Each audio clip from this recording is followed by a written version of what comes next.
Well,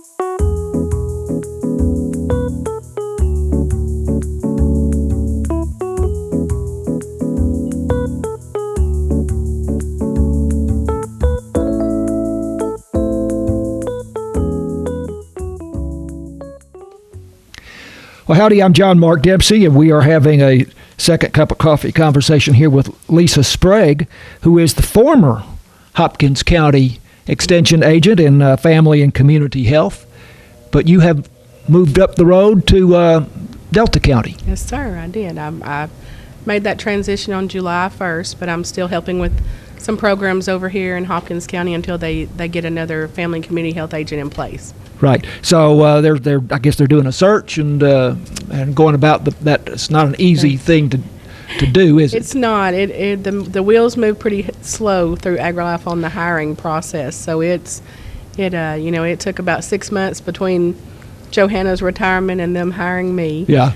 And then it moves pretty slow. Right. So we're going to keep our fingers crossed. I see. But we had Mario Villarino in here the other day, and he said that you're still helping out with 4-H here in Hopkins County until they get somebody else. Yes, gladly. I love those kids, and I made good connections with them, and I'm here for whatever they need. Is 4-H real strong in Delta County also? It's about as strong as it is in Hopkins. So there's a big group over there. We had a big kickoff in the last week in August, and we had nearly 50 people in the room with the adults and the kids. So it was a good, strong kickoff. Okay, good. So we're going to talk about Fall Festival here in just a moment, because you're still very much involved with things in Sulphur Springs, and probably will continue to be, but to some extent. But so we'll come back to that. But let's talk first of all about this program of Christmas Joys. Yes. Which it sounds like, oh gosh, that's a long time off, but of course it's not. Yes. It's we're approaching October here, so I was surprised to learn that this is something that's been going on for now 50 years, and this will be the 51st. 51st annual, yes. So it's been going on, past me, past Joanna, and on back, to Miss Crump and things like that. So it's been around a long time. A lot of the ladies and gentlemen in the community look forward to it every year. There are presenters that present everything from crafts you can do with your grandkids to make some memories, spend some time at the holidays, to great recipes, to great decorating ideas. We have door prizes, and then they also get, everybody that attends gets a printed booklet that has all the recipes and all the instructions for everything that's presented that night. So it's just a fun kickoff to the holiday season. So it actually takes place in November. Right. So this year it's going to be on Monday, November 11th. Just like always, there will be two runs of it. So there'll be a 1:30 program and there'll be a 5:30 program. There are about 80 seats per run. So we just always keep a list at the extension office. Miss Barbara keeps it. People can call in, add their names to the list, and that reserves their seat, and then they can pay their $10 at the door. Oh, they can pay at the door, yes. When you arrive. But you were telling me that actually the seats fill up very fast. Yes, for yes. this. If you think you want to come, go ahead and call the extension office and get your name on the list then. And then we do a call out about a week before to make sure you still want your seats, because there's usually a waiting list.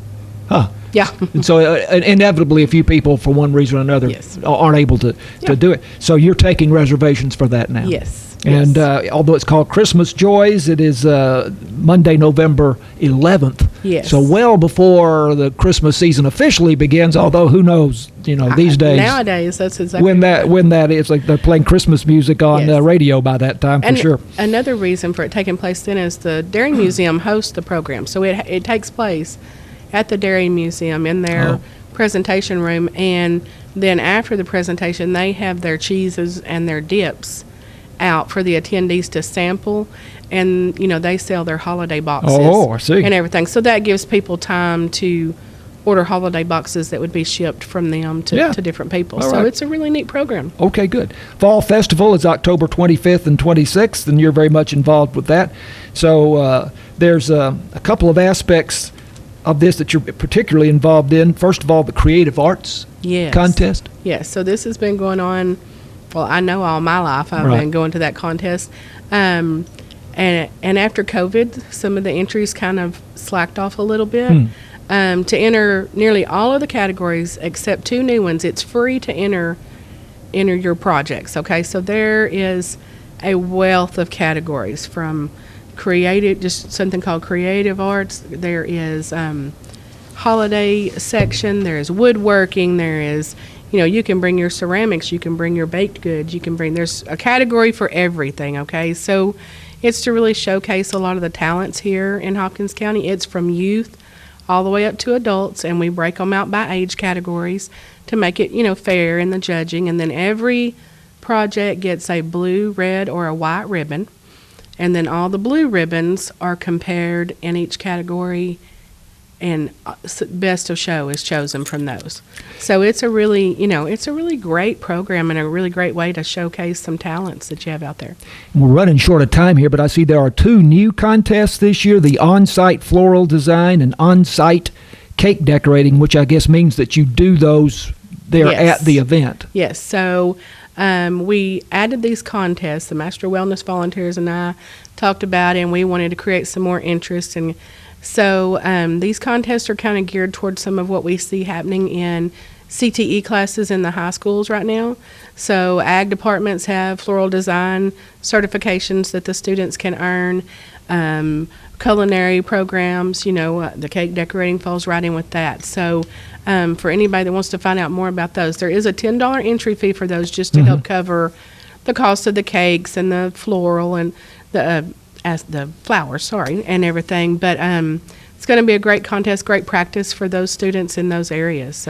So again, this is Thursday, October 24th, and Friday, October 25th, and drop-off times are on the flyer for it, and people Yes. fairly familiar with that, I imagine. We're out of time, but you're also looking for vendors for Yes. We still have some spaces left in the high school.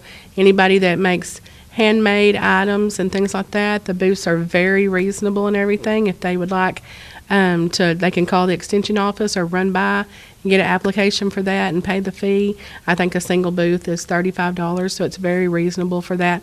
And come out and just let people see what you got for sale. Okay, Lisa Sprague is now Family and Community Health Extension Agent with Delta County AgriLife, but she's still very much involved with Hopkins County as well. I'm John Mark Dempsey. This is KSST.